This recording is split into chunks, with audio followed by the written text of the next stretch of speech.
8:42 here. I'm Dave at your Light FM. Cake in the kitchen. Now what I had in mind, although at times Advisory services offered through Second Half Financial Partners, LLC, an SEC-registered investment advisor. The opinions voiced and information provided in this material are for general informational purposes only and are not intended to provide specific advice or recommendations for any individual. To determine which investments are appropriate for you, please consult with a financial advisor. Second Half Financial Partners, LLC does not provide tax or legal advice. Please consult your tax or legal advisor regarding your particular situation. That might very well have been Freudian starting fruitcakes to introduce the financial report this morning. It sometimes works. Interesting day yesterday on Wall Street. Let's check in with Philip Statler from Statler Financial Services in downtown Sebring and see what his take is on it. Philip, good morning. How are you? Hey, good morning, Dave. Yeah, yesterday a little bit of a mixed bag. We talked about, yesterday morning about, both the healthcare industry, insurance industry like United Healthcare, Humana, those guys, of which I think at least one of them's in the Dow, and then you got Boeing in the Dow. So the Dow really kind of took it on the chin yesterday. Oh, gosh, did it. I was telling you before we went on the air, I've got a friend that watches the Dow and says, that's my measure of the stock market. And yesterday was kind of a poster child for why it's really a rotten measure of how the stock market's doing. Dow ended up falling 409 points yesterday. It was a rotten day. As you said, it was Boeing and United Healthcare and maybe a couple of other insurance concerns that fall up on it. It was a rotten day based upon individual stocks. The other side of the fence, though, Standard & Poor's 500 closed at a new all-time record. We're at 69.79 this morning. It was up 28 points yesterday, and we're basically one good day away from the 7,000 mark on the Standard & Poor's. NASDAQ was up about 0.9%, up 215 points, and let's see here, the Russell 2000 was up 0.25% as well. So on balance, you got to call it a good day in the equities market, don't you?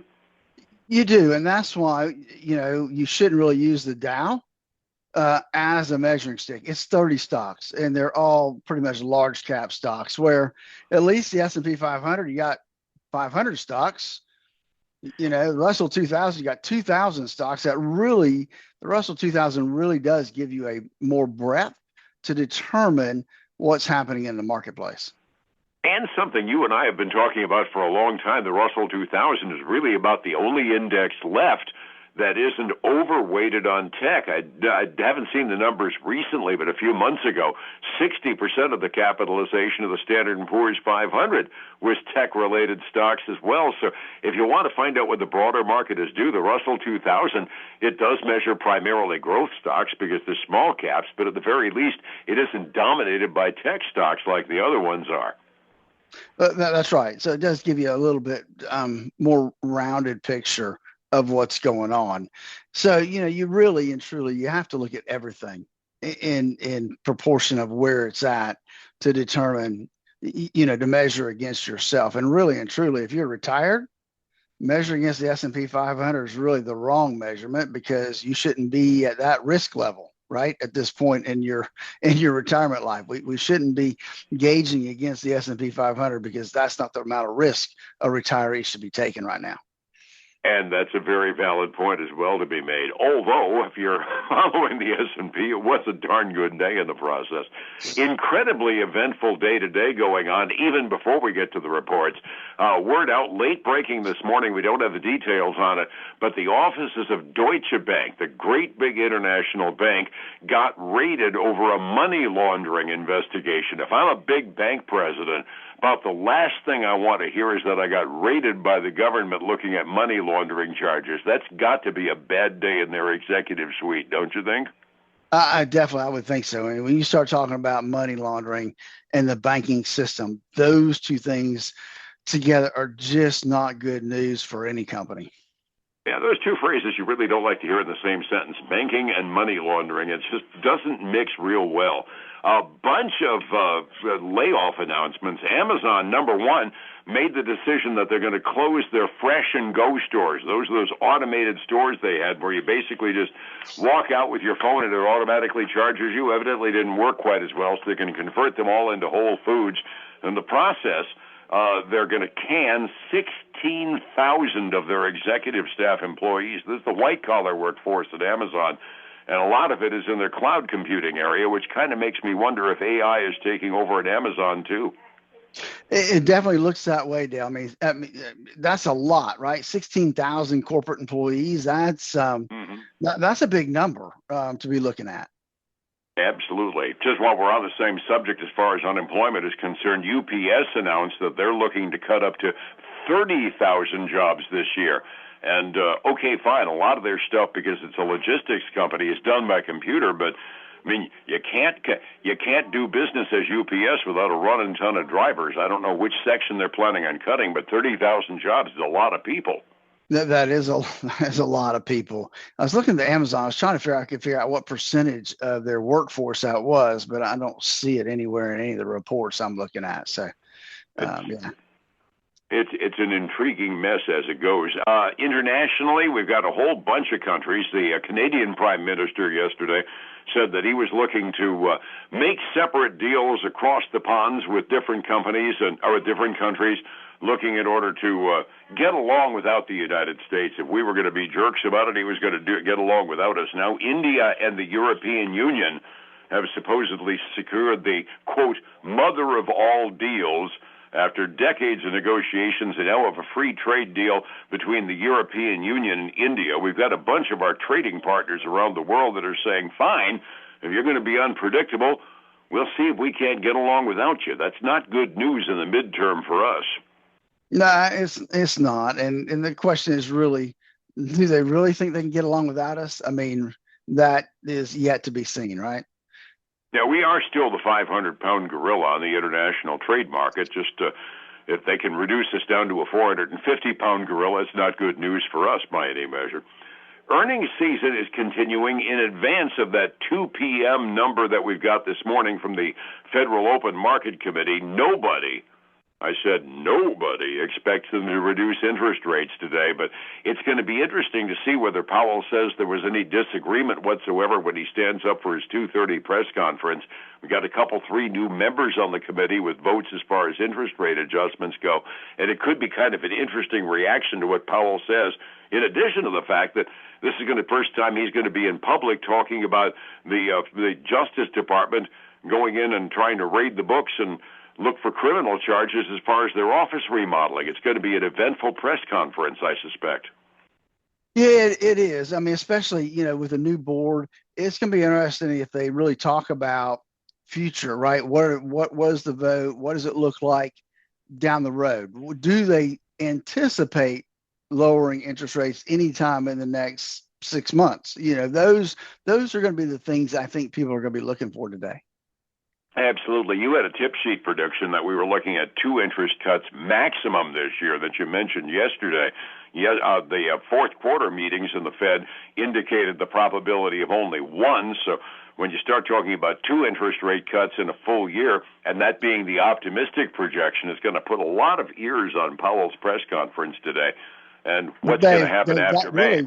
Hey, Dave, that really wasn't for the year. That was until they stopped totally reducing interest rates. So it may be 1 this year and 1 next year, but they anticipate 2, and that's it. We're done for foreseeable future. Which, as we said, was pretty close to the normal interest rate run as it goes. Yeah. And as we've been saying, all of the cards get thrown up on the table anyway, starting in May when President Trump replaces Powell as the Federal Reserve Chair, because he only has 1 vote, but he's got a big mouth in those meetings. No, that's true. That's true. We've always said Wall Street doesn't like one thing, and that's uncertainty, and Lord knows we got a boatload of it. A lot of reports going on. One of my tip sheets said this is the busiest S&P 500 reporting week of earnings season. Household names talking about Starbucks. I think I heard a tip that they might be finally turning things around a bit, huh? It does sound like it. I mean, looking at their earnings report, they did miss on earnings after all the adjustments. They missed by 3 cents a share. They came in at 56 cents a share instead of 59. However, they beat on revenue. This is the second quarter back-to-back that they've seen an increase in store traffic and actually same-store sales up 4%. So globally, so that was some good news.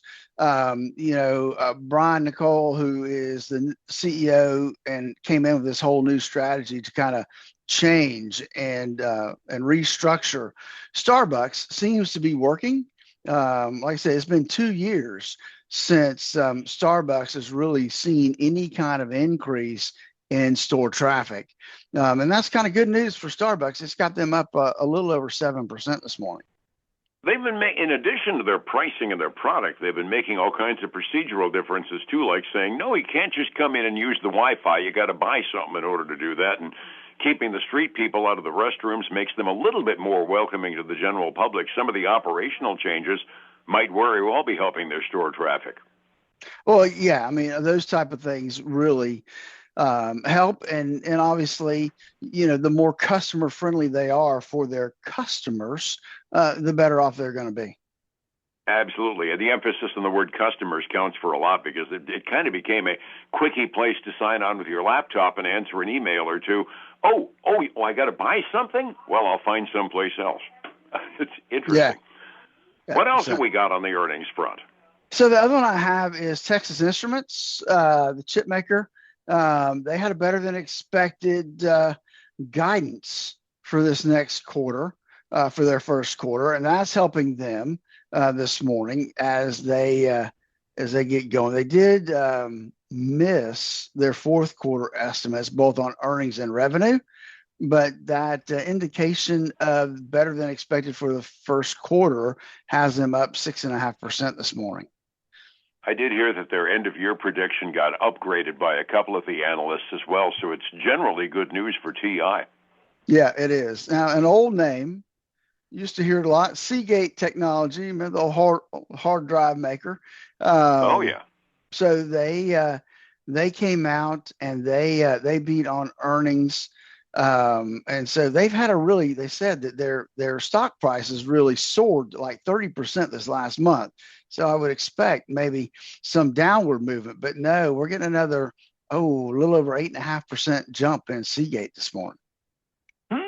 That's a surprise given what I've been reading about the prices of memory chips going up. It's getting harder to do their solid state drives with the shortage of memory chips. I'm glad to hear them doing well. Yeah, and then against that, Western Digital, which is another storage company, hard disk, they also did well. They'll report. They haven't reported yet. They'll report after the bell tomorrow. Tomorrow's Thursday, yeah. But they're riding on the shirt tails of Seagate, up 6.5% this morning. Cool. What else have we got? Time for a couple more.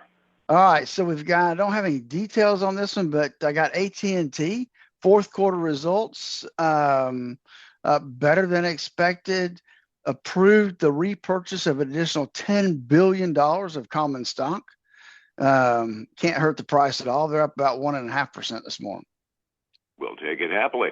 Resetting the table for the morning, the broader the index, the better the performance yesterday was kind of the bottom line. 45 minutes before we open this morning, what are we looking at? The Dow still, I won't say it's struggling. It's down 0.1%. S&P 500 is up 0.2. NASDAQ 100 is up about 0.75%. The Russell 2000's up almost 1/3%. On the other side of the coin, we got silver up from the close yesterday by 7.75% to $114.14. Trying to get back up to that 115. Gold's at 5,300, Dave, up 3.5% from yesterday's close. Crude oil didn't want to get left out today, Dave. It's up 1.5% to $63.37 a barrel. President Trump yesterday said he had an armada heading in the direction of Iran. That scared the pants off of the oil market yesterday. Looking across the ponds, the Asian Rim market was in pretty good humor this morning. Both mainland Chinese indexes were up. Hong Kong index was up by 2.5%, so call it a good day. Over in Europe, we got a little bit of, let's just say, queasiness going on. Virtually everybody is to one extent or another in red ink. The average European index down a little over 0.2% halfway through their trading day. Getting my retirement together takes an expert, and I know who the expert is. How do I find you to get a beat on my plans? Dave, they can give us a call at 863-382-0037 to schedule a core retirement analysis. That's 30 minutes on the phone, making sure that you're going the right direction for that retirement you always dreamed of. Again, that number 863-382-0037. And then join us this weekend for the Statler Financial Radio Show, 6 a.m. and noon on Saturday, 10 a.m. Sunday morning on Highlands News Talk, 7:30 a.m. and 95.3 FM. And back here again tomorrow morning, and I'll bet a nickel we're going to be talking about Jay Powell and his press conference. What do you think? I think so, man. That'll be taking the news spot for sure. Have a good day. It's 105.7 Light FM and Statler Financial Services, Philip Statler. Imagine for a moment that an intense storm is pounding your house. Will your Hey, folks, again, I want to thank you for joining us today. Same time, same place. I look forward to seeing you then. Bye now.